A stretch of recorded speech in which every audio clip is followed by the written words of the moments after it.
Current bill కట్టినా సరే బిల్లులో బాకీ చూపిస్తున్నారా? ఈ సమస్య చాలా మందికి అయితే ఉంది. మనం కరెంటు బిల్లు కట్టినా సరే బిల్లులో మళ్ళీ డ్యూ అన్నది చూపిస్తూ ఉంటుంది. అసలు ఇలా కట్టినా సరే ఎందుకు డ్యూ చూపిస్తున్నారు? ఇలా బాకీ రావడం వలన ఏమైనా ప్రాబ్లం ఉంటుందా? బాకీ రాకుండా మనం ఏం చేయాలి? అసలు కరెంటు బిల్లు ఎన్ని రోజుల్లో కట్టాలి? ఇలా రావడం వలన సర్చార్జ్ ఏమైనా పడుతుందా? ఇలా ఈ విషయంపై ఈ వీడియోలో తెలుసుకునే ప్రయత్నం అయితే చేద్దామా? ఇంకా ఆలస్యం ఎందుకు, కొనసాగిద్దామా? హాయ్ ఫ్రెండ్స్, నేను మీ ఓంకార్. మీరు చూస్తున్నారు ఎలక్ట్రికల్ విత్ ఓంకార్. ఫ్రెండ్స్, నేను ఇప్పుడు చెప్పబోయే వివరణ అంతా ఈపీడీసీఎల్ పరిధిలో ఉన్నటువంటి కన్జ్యూమర్లకు మాత్రమే. ఎస్పీడీసీఎల్, సిపీడీసీఎల్కు మాత్రం నేను చెప్పట్లేదు. ఎందుకంటే అక్కడ ఏం జరుగుతుందన్నది నాకైతే తెలియదు. ఒకవేళ ఇటువంటిదే జరిగితే ప్రొసీజర్ అంతా ఒకేలా ఉంటుంది. ఈపీడీసీఎల్ పరిధిలో ఉన్న వాళ్ళంటే మనకు కరెంట్ బిల్ ఇస్తారు కదా, కరెంట్ బిల్ పై ఈ విధంగా గనక లోగో ఉండి ఈస్టర్న్ పవర్ గనక ఉన్నట్లయితే వాళ్ళందరూ కూడా ఈస్టర్న్ పవర్ డిస్ట్రిబ్యూషన్ పరిధిలోకి వస్తారు. ఇక మెయిన్ టాపిక్ ఏంటంటే, మనం కరెంట్ బిల్ కట్టినా సరే బిల్లులో బాకీ వస్తుంది. గత నెల అమౌంట్ అలాగే ఈ నెల అమౌంట్ రెండు కూడా మెర్జ్ అయిపోయి టోటల్ అమౌంట్ అన్నది ఎక్కువగా చూపిస్తుంది. ఈ అమౌంట్ అన్నది మనం చూసి కంగారు పడుతూ ఉంటాము. ఎందుకంటే బిల్లు మన చేతికి రాగానే ప్రతి ఒక్కరు ఏం చేస్తారు, బిల్లునంతా విడిచిపెట్టి బిల్లు అమౌంట్ మాత్రమే చూస్తారు. చదువుకున్న వాళ్ళు, చదువుకోని వారు అందరూ కూడా చేసేది అదే. అది పక్కనోడు బిల్లు మన చేతిలో పెట్టినా అమౌంట్ చూస్తామే తప్ప ఈ బిల్లు మనదే కాదా అన్నది కూడా మనం చూడము. అసలు రీడింగ్ ఎంత నమోదైంది, ఎన్ని యూనిట్లు వినియోగించాము, అసలు రేట్లు ఎలా ఉన్నాయి ఏంటన్నది అస్సలు వాటి గురించి పట్టించుకోము. మెయిన్గా చూసేది అమౌంటే. ఆ అమౌంట్ చూసి ఇంత అమౌంట్ ఎందుకు వచ్చింది అని చెప్పి కరెంట్ బిల్ ఇచ్చే వ్యక్తికి ఇలా ఎందుకు వచ్చిందని అడుగుతూ ఆయనతో దెబ్బలాడడం అనేది జరుగుతూ ఉంటుంది. మెయిన్గా పల్లెటూరులో. అసలు ఎవరి లోపం వల్ల ఈ విధంగా వస్తుంది అన్న విషయంలోకి మనం వెళ్ళినట్లయితే, ఎలక్ట్రికల్ ఈఆర్ఓ ఆఫీస్లో ప్రతి నెల కూడా ఆ ఏరియా పరిధిలో ఉన్నటువంటి కరెంట్ బిల్ అన్నీ కలిపి మంత్ ఎండింగ్ లాస్ట్ 30వ తేదీ లేకపోతే 31వ తేదీనో లెడ్జర్ అనేది పూర్తి చేస్తారు. అంటే అకౌంట్ అన్నది అక్కడ క్లోజ్ చేస్తారు. నెక్స్ట్ డే ఏంటంటే బిల్లింగ్ కు వెళ్ళవలసిన డేటా అన్నది రెడీ చేస్తారనమాట.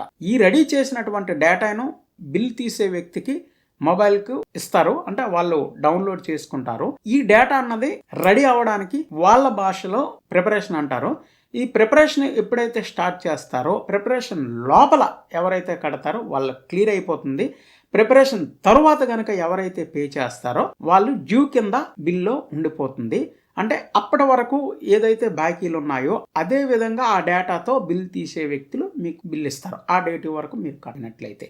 చాలామంది ఏం చేస్తారంటే ఆ నెలలో ఇచ్చినటువంటి కరెంట్ బిల్ని కట్టకుండా ఏవో ఒక కారణాల వలన, అంటే గుర్తు లేకుండా, లేకపోతే ఎక్కడికో క్యాంప్ వెళ్ళో, లేకపోతే అకౌంట్లో బ్యాలెన్స్ లేకపోయో, ఏదో ఒక కారణాలు ఏవైనా కావచ్చు. ఆ కారణాల వల్ల బిల్ పే చేయకుండా నెక్స్ట్ మంత్ మళ్ళీ 1వ తారీఖు లేదా 2వ తారీఖు, 3వ తారీఖు లేకపోతే 4వ తారీఖున పే చేస్తారు. ఆ టైంకి మీరు పే చేసేటప్పటికి ఆల్రెడీ బాకీతో ఉన్నటువంటి డేటా అన్నది బిల్ తీసే వ్యక్తి దగ్గరికి వచ్చి ఉంటుంది. అదే డేటాను వాళ్ళు మీకు బిల్ చేసి ఇస్తారు.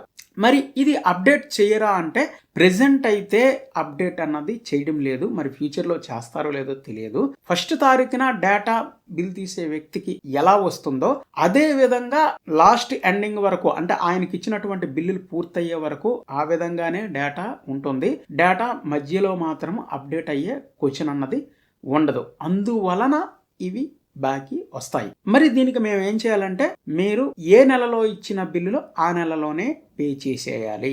అంటే 30వ తారీఖు లోపల మీరు బిల్లు కట్టేసేయాలి. యాక్చువల్గా ఏంటంటే, బిల్లు ఈ రోజు కనుక మన చేతికి వచ్చింది అనుకోండి, అంటే ఈవేళ తీసి మనకు చేతిలో పెట్టాడు అనుకోండి, ఈ వేళకు విడిచిపెట్టి రేపటి నుంచి 14వ రోజుకు డ్యూ డేట్ అన్నది వస్తుంది. అక్కడ టోటల్గా 15 రోజులు, కానీ ఇచ్చిన రోజు విడిచిపెడితే 14 రోజులు అన్నది మనకు టైం ఉంటుంది. 14వ రోజు డేట్ అన్నది అక్కడ బిల్లులో ఉంటుంది.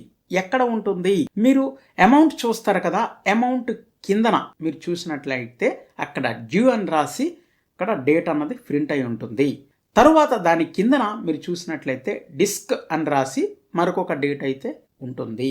చాలా మంది ఏం చేస్తుంటారంటే, ఈ డిస్క్ డేట్ అని ఉంది కదా, అంటే డిస్కనెక్షన్ డేట్ అన్నమాట. మనం పే చేయకపోతే సర్వీస్ కట్ చేస్తారు కదా, వారి యొక్క డేట్ అన్నది అక్కడ ఉంటుంది కదా, ఆ డేట్నే లాస్ట్ డేట్ అని అనుకుంటుంటారు. అదే విధంగా కొంతమంది బిల్ పే చేస్తుంటారు కూడా. ఆ విధంగా పే చేసి మళ్ళీ డ్యూ వచ్చిందని అడుగుతుంటారు. యాక్చువల్గా ఏంటంటే మనకు 14 రోజులే టైం ఉంటుంది. ఆ డేట్ అన్నది డ్యూ డేట్ కింద అన్నది అక్కడ ప్రింట్ చేసి ఉంటారు.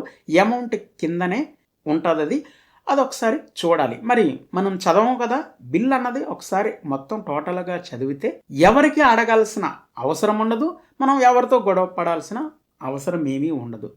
ఇచ్చిన బిల్లును మనం ఒకసారి క్లియర్గా చూసుకోవాలి. చూడండి, ఇక్కడ చూపించిన బిల్లో నెట్ బిల్ వచ్చి ₹561.32 ఉంది.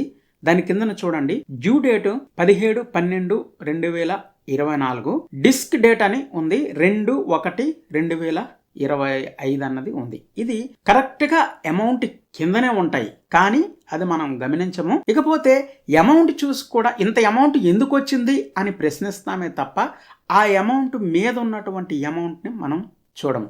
యాక్చువల్గా ఇక్కడ చూడండి, బిల్ ఏఎఫ్టి సబ్ అని చెప్పి ₹289 ఇక్కడ ప్రింట్ చేశారు. అంటే బిల్ ఆఫ్టర్ సబ్సిడీ అని అర్థం. అంటే మీదన సబ్సిడీ మీద కొన్ని డీటెయిల్స్ ఉన్నాయి కదా, ఆ డీటెయిల్స్ అన్నీ అంటే అవన్నీ కౌంట్ అన్నది పూర్తి అయిపోతే లాస్ట్కి బిల్ ఏఎఫ్టి సబ్ అని ఇస్తూ టోటల్ అమౌంట్ అక్కడికి వస్తుంది. అది మనం ఈ మంత్ ఉపయోగించినటువంటి బిల్. ఇక దాని కింద ఐఎస్డి టీడీఎస్ అని ఉంది, అవి జీరోలు ఉంటాయి, వదిలేండి. తర్వాత చూడండి మీరు ఏరియర్స్ అని ఉంది. ఏరియర్స్ అంటే బాకీలు అని అర్థం. ఇక్కడ చూడండి బిఈఎఫ్ 1/4/2024 అలాగే ఏఎఫ్టి 1/4/2024 అన్నది ఇక్కడ మెన్షన్ చేశారు. అసలు బిఈఎఫ్ అంటే ఏంటి, ఏఎఫ్టి అంటే అంటే ఎవ్రీ ఇయర్ అంటే ఏంటంటే ఫస్ట్ డేట్ 4వ తారీఖుకే కౌంటింగ్ అవుతుంది. అంటే రేట్లు ఏవైనా మార్చినా, ఏవైనా సర్దుబాట్లు ఏమైనా జరిగినా సరే ఇయర్లకి 4వ నెల ఫస్ట్కే అన్ని మార్పులు అవుతాయి. ఇక్కడ వీళ్ళు చెప్పేది ఏంటంటే 1/4/2024 ముందు అని అర్థం బిఈఎఫ్ అంటే. ఏఎఫ్టి అంటే 1/4/2024 తరువాత, ఆఫ్టర్ అని అర్థం. అలా ఈ బిల్లో ఏఎఫ్టి 1/4/2024 ₹272.32 అన్నది వేశారు. ఇక్కడ మనం లేటుగా బిల్లు కట్టినా లేదా ఆ నెల బిల్లు మనం కట్టకపోయినా ఇక్కడ డ్యూ అన్నది వస్తుంది. అది మనం గమనించాలి. అలాగే మనం ఎన్ని నెలలు కట్టకపోయినా సరే దాంట్లో మొత్తం టోటల్ కౌంట్ అయ్యి అక్కడ అమౌంట్ అన్నది వేస్తారు. ఆ అమౌంట్ ప్లస్ పైన బిల్ ఏఎఫ్టి సబ్ అని ఉంది కదా, ఆ అమౌంట్, ఈ రెండు అమౌంట్లు కలిపి ఇక్కడ నెట్ బిల్ కింద అమౌంట్ వేస్తారు. ఇది మనం ఇక్కడ గమనించాల్సిన విషయం. కట్టకపోయిన యెడల బిల్ ఇచ్చిన రోజే మనం పే చేసేవచ్చు. ఒకవేళ కట్టి ఉన్నట్లయితే కంగారు పడవలసిన అవసరం ఏమీ ఉండదు. ఆల్రెడీ మీరు 1వ డేటినో లేకపోతే 2వ డేటినో 3వ డేటినో పే చేస్తారు కదా, ఆ పే చేసేటప్పుడు ఆల్రెడీ మీకు మీ అకౌంట్లో అవి కట్ అయి ఉంటాయి. అవి కంగారు పడాల్సిన అవసరం లేదు. 1వ తారీఖున మీరు పే చేశారు, కరెంటు బిల్లు మీకు 3వ తారీఖున వచ్చింది అనుకోండి, అవి ఆల్రెడీ మీ అకౌంట్లో అవి కటింగ్ అయిపోయి ఉంటాయి. అప్పుడు మీరు ఏం చేస్తారంటే బిల్ ఏఎఫ్టి సబ్ అని ఉంది కదా, ఆ అమౌంట్ మీరు పే చేస్తే సరిపోతుంది. ఇక వీళ్ళు ఇది ఎవ్రీడే అప్డేట్ చేయొచ్చు కదా అని క్వశ్చన్ చేసే ముందు మనం ఇది డ్యూ డేట్ లోపల కట్టే విధంగా ప్రయత్నించాలి. మనం ముందుగా పే చేస్తే అందులో రాదు కదా, ఈ తలనొప్పి ఏమీ ఉండదు. అందుకని చెప్పేసి కనీసం 14 రోజులు లోపల మనం పే చేయకపోయినా ఆ నెలాఖరు లోపలైనా సరే మనం పే చేసే విధంగా ఉంటే ఈ ప్రాబ్లం అన్నది బిల్లో మనకు రాదు. ఇకపోతే 15 రోజులు టైం, అంటే బిల్ ఇచ్చిన రోజు విడిచిపెడితే 14 రోజులు అని చెప్పుకున్నాం కదా. ఈ 14వ రోజు దాటిన తరువాత మీకు బిల్పై ₹25 సర్చార్జ్ అన్నది పడుతుంది. మీరు కావలిస్తే మీదన చూడండి, ఇక్కడ energy amount, fixed charge, customer charge, ED charge, తర్వాత సర్చార్జెస్ అనేది ఉంది. అక్కడ ₹25 అన్నది పడి ఉంటుంది. అలాగే కేటగిరీ 2లకు అయితే ఎక్కువ అమౌంట్ పే చేసే వాళ్లకు ₹150 సర్చార్జ్ కూడా పడి ఉంటుంది. ఇది చాలా మందికి తెలియదు. కాబట్టి ఆ ₹25 లేకపోతే ₹150 మనం ఎందుకు వేస్ట్ చేసుకోవడం? డ్యూ డేట్ లోపల మనం పే చేయగలిగితే ప్రాబ్లం ఏమీ ఉండదు. ఇక మనం బిల్లు ఎప్పుడు కట్టాలి? పల్లెటూరులో ఏం జరుగుతుందంటే ప్రతి విలేజ్కు బిల్ కలెక్టర్ వచ్చి కలెక్షన్ చేసి తీసుకువెళ్తుంటారు. ప్రజెంట్ ఏంటంటే డ్యూ డేట్ దాటిపోయి కూడా బిల్ కలెక్టర్ వస్తారు. ఆ ఊర్లో చాలామంది ఏం చేస్తారంటే బిల్ కలెక్టర్ వచ్చేంత వరకు వెయిట్ చేస్తారు. అలా వెయిట్ చేయకుండా ప్రజెంట్ ఏంటంటే మీకు బిల్ మీద ఉన్నటువంటి క్యూఆర్ కోడ్ స్కాన్ చేసి వెంటనే పే చేసేవచ్చు. అంటే ఇచ్చిన ఆ క్షణం నుంచి మనం బిల్ కట్టడానికి అవకాశం అయితే ఉంది. కాబట్టి మనం బిల్ వేగం కట్టడానికైతే ప్రయత్నించాలి. అలాగే మొబైల్ ఉన్న వాళ్ళ ప్రతి ఒక్కరు కూడా ఈపీడీసీఎల్కి సంబంధించినటువంటి యాప్ ప్లేస్టోర్లో ఉంది. అది డౌన్లోడ్ చేసుకొని మీ సర్వీస్ నెంబర్తో రిజిస్టర్ అయ్యి అందులో మీరు చూసుకోండి. ఒకవేళ మీకు బిల్ బ్యాక్ వచ్చిందన్నట్టుగా బిల్ కనుక మీకు వచ్చినట్లయితే అందులో మీరు చెక్ చేసుకోవచ్చు. దాంట్లో డీటెయిల్స్ అన్నీ ఉంటాయి. మీరు ఎప్పుడు పే చేశారు ఏంటి, తర్వాత డ్యూ ఉందా లేదన్నది కూడా చెక్ చేసుకోవచ్చు. బిల్ ఇచ్చిన తర్వాత ఒక 1 అవర్ లేకపోతే 2 అవర్ తర్వాత కనుక మనం చూసినట్లయితే మనకు అమౌంట్ అన్నది అక్కడ కనిపిస్తుంది. మనం ఎవరికి అడగాల్సిన పని లేదు. ప్రతి ఒక్కరు కూడా అంటే మొబైల్ ఉన్న వాళ్ళ ప్రతి ఒక్కరు కూడా యాప్ డౌన్లోడ్ చేసుకోండి.